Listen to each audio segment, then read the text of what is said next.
নজর রাখবো শুরুতেই 1 জানুয়ারি থেকে দেশ জুড়ে রেশন ধর্মঘট। প্রায় 5,38,000 রেশন দোকান বন্ধ হবে। রাজ্যের প্রায় 20,271 দোকান বন্ধ থাকবে। কমিশন নিয়ে মূলত আপত্তি রেশন ডিলারদের। রেশন সংক্রান্ত চুরির ঘটনায় জড়িয়ে দেওয়া হচ্ছে, অভিযোগ রেশন ডিলারদের জড়িয়ে দেওয়া হচ্ছে। কেন্দ্র সরকার আলোচনায় বসার প্রস্তাব দিয়েছিল, যদিও রেশন ডিলার সংগঠন তাতে রাজি হয়নি। এ বিষয়ে আরো বিস্তারিত জানার চেষ্টা করব আমরা। রাজা আমাদের প্রতিনিধি রয়েছেন আমাদের সঙ্গে টেলিফোন লাইনে। রাজা, কি খবর রয়েছে? দেখো, তোমায় বলি যে আগামী 1 জানুয়ারি থেকে কিন্তু দেশ জুড়ে একেবারে রেশন ধর্মঘট শুরু হচ্ছে। আর কিছুক্ষণের মধ্যে অফিসিয়াল প্রেস কনফারেন্স করবেন সংগঠনের পক্ষ থেকে। কিন্তু এখনো পর্যন্ত যে খবর পাওয়া যাচ্ছে সূত্র মারফত, যে প্রায় 5,38,000 রেশন দোকান কিন্তু বন্ধ থাকবে। যেটা দাবি করা হয়েছে যে মূলত কমিশনদের নিয়ে কিন্তু দাবি করা হয়েছে কমিশন বৃদ্ধি করতে হবে, তা না হলে কিন্তু রেশন দোকান চালানো সম্ভব হচ্ছে না। এবং তোমাকে যেটা বলার চেষ্টা করি যে একাধিক ক্ষেত্রে দেখা যাচ্ছে যে রেশন ডিলারদের বিরুদ্ধে কিন্তু একটা চুরির অভিযোগ হচ্ছে এবং তাদের নাম জড়িয়ে দেওয়া হচ্ছে। ফলত তার বিরুদ্ধে কিন্তু সংগঠন তারা কিন্তু রাজ্য সরকারের সঙ্গে একাধিকবার কথা বলেছে। যদিও তোমাকে বলি যে কেন্দ্র রাজ্য আলোচনায় বসার প্রস্তাব দিয়েছিল রেশন ডিলারদের কাছে, কিন্তু কোনোভাবেই কিন্তু যে রেশন ডিলাররা রয়েছেন তারা কিন্তু কোনোভাবেই রাজি নয়। এবং যার ফলে কিন্তু বলাই যায় যে আগামী জানুয়ারির প্রথম দিন থেকে কিন্তু প্রায় রাজ্যের 20,271টি রেশন দোকান তা কিন্তু কার্যত বন্ধ থাকবে, যার জেরে কিন্তু সমস্যায় পড়তে পারে রাজ্যের প্রান্তিক মানুষজন যারা রেশন দোকানের উপর নির্ভর করে সংসার চালাবার জন্য। সেক্ষেত্রে রাজা, যে বিষয়টা উঠে আসছে প্রায় 5,38,000 রেশন দোকান বন্ধ হবে, সেক্ষেত্রে তো সাধারণ মানুষ কোথাও কোথাও গিয়ে সমস্যার সম্মুখীন হবেন।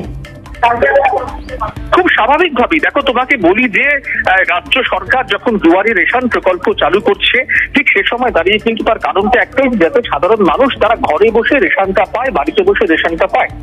অনেক মানুষ রয়েছে, এখনো পর্যন্ত সিংহভাগ মানুষ তারা কিন্তু রেশন দোকান থেকে যে খাদ্যদ্রব্য পাওয়া যায়, খাদ্য সামগ্রী পাওয়া যায়, তার উপরে কিন্তু তাদের পরিবার চলে।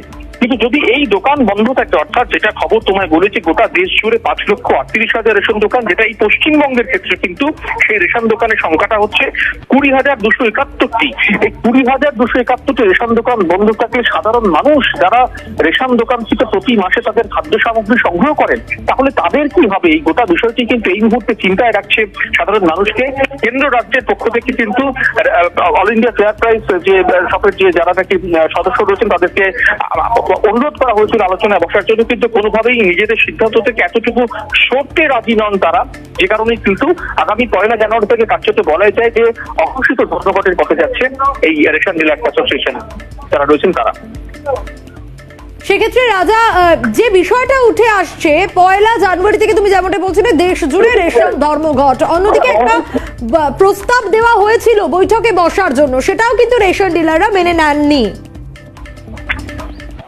একেবারেই তোমাকে যে বিষয়টি বলি যে প্রস্তাব দেওয়া হয়েছিল, কিন্তু কোনোভাবেই তারা কিন্তু মানতে নারাজ। এবং পাশাপাশি তোমাকে আরো একটি বিষয় বলি, রেশন ডিলারদের পক্ষ থেকে যে বিষয়টি বলা হচ্ছে যে বিভিন্ন রাজ্যের বিভিন্ন রেশন সংক্রান্ত চুরির ঘটনা। তুমি জানো যে আমরা আমরা একাধিক জায়গায় দেখতে পেয়েছি, একাধিক জায়গা থেকে কিন্তু একাধিক খবর উঠে আসছে রেশন দোকানে সঠিকভাবে রেশন পাওয়া যাচ্ছে না।